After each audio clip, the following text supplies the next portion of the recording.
Imaginez un instant. Vous prenez le plus grand attaquant de l'histoire de votre continent. Un homme qui a tout gagné, qui a porté le drapeau de son pays sur les plus hauts sommets du monde. Vous lui donnez les clés du camion, persuadé qu'il va transformer le plomb en or. C'est le rêve romantique de tout supporter, voir la légende devenir le bâtisseur. Mais aujourd'hui, au Cameroun, le rêve a viré au cauchemar bureaucratique. On ne parle plus de buts à la 90e minute, on parle de milliards de francs CFA évaporés, de procès devant le TAS et d'un État qui finit par dire « stop ». Comment Samuel Eto'o, le Pichichi, est-il devenu l'homme qui a forcé Paul Biya à intervenir pour sauver les meubles? C'est ce que nous allons disséquer aujourd'hui. Bienvenue dans ce deep dive sur le crépuscule d'une gestion que beaucoup croyaient intouchable. Pour comprendre la chute, il faut se souvenir de l'ascension. En décembre 2021, quand Samuel Eto'o est élu à la tête de la FECAFOOT, c'est un séisme. Le football camerounais sort 2 années de comités de normalisation, des périodes de transition imposées par la FIFA qui n'en finissaient plus. Eto'o arrive avec un slogan, redonner au football camerounais toute sa grandeur. Et le peuple y croit. Pourquoi? Parce qu'Eto'o, c'est le mindset. C'est l'homme qui a regardé les plus grands clubs européens dans les yeux. On se dit, s'il a réussi au Barça, il réussira à Yaoundé. Mais diriger une fédération, ce n'est pas marquer des buts, c'est gérer des égos, des budgets et des infrastructures. Très vite, la lune de miel va se heurter à une réalité brutale. La politique sportive n'est pas un sprint, c'est un marathon de compromis.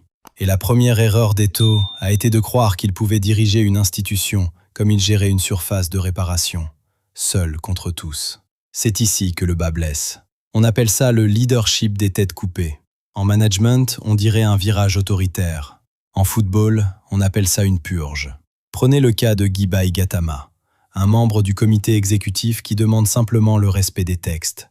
Résultat, exclu. Prenez Henri Njalakwan, qui gérait l'un des meilleurs centres de formation du pays, écarté pour des différends personnels. C'est tactiquement catastrophique. Pourquoi? Parce qu'une fédération est un écosystème. En coupant les branches qui ne plient pas devant lui, Eto'o a décapité le savoir-faire local. On n'est plus dans une gestion démocratique, on est dans une cour royale. Le problème, c'est que quand vous éliminez tous les contre-pouvoirs, vous n'avez plus personne pour vous dire quand vous foncez dans le mur. Et des murs, Samuel Eto'o en a percuté plusieurs, notamment sur le plan financier. Parlons des chiffres, car les chiffres ne mentent pas. L'affaire Antonio Conceição est le symbole de cette gestion émotionnelle. Eto'o arrive, il veut son coach, Rigobert Song. Il vire Conceição à 3 mois de la fin de son contrat.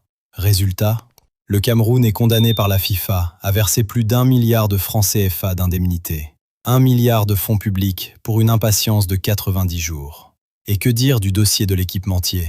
Rompre un contrat avec le Coq Sportif, une marque historique, pour s'engager avec One All Sport, une structure dont l'opacité ferait passer un paradis fiscal pour un livre ouvert. C'est une perte de crédibilité internationale majeure.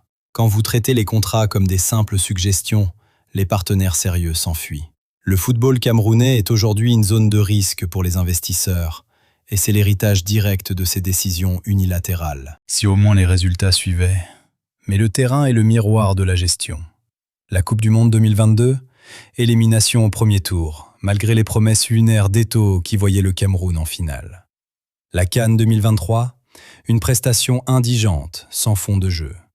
On a vu un président de fédération descendre dans les vestiaires, sermonner les joueurs devant les caméras, brouiller la ligne entre le dirigeant et l'entraîneur. Cette intrusion permanente a tué l'autorité de Rigobert Song. Tactiquement, les Lions indomptables ont régressé. Pourquoi? Parce que le chaos administratif finit toujours par polluer la pelouse.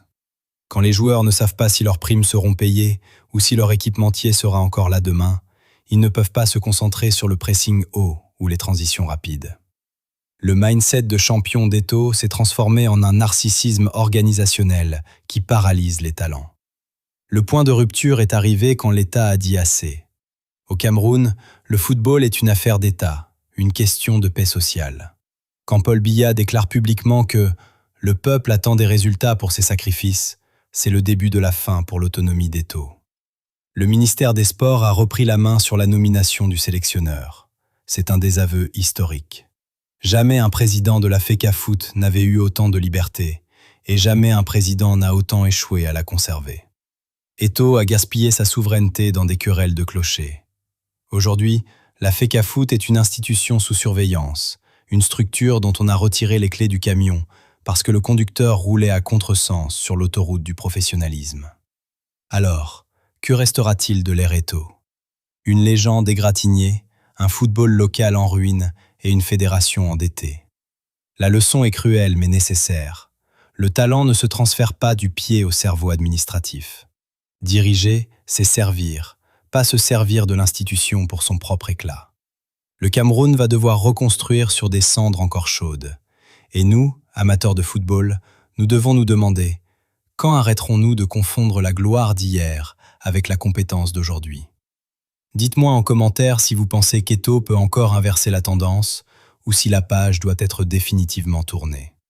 N'oubliez pas de vous abonner pour ne rien rater de nos prochaines enquêtes. C'était votre analyse Deep Dive sur la Foot Chrono. À bientôt.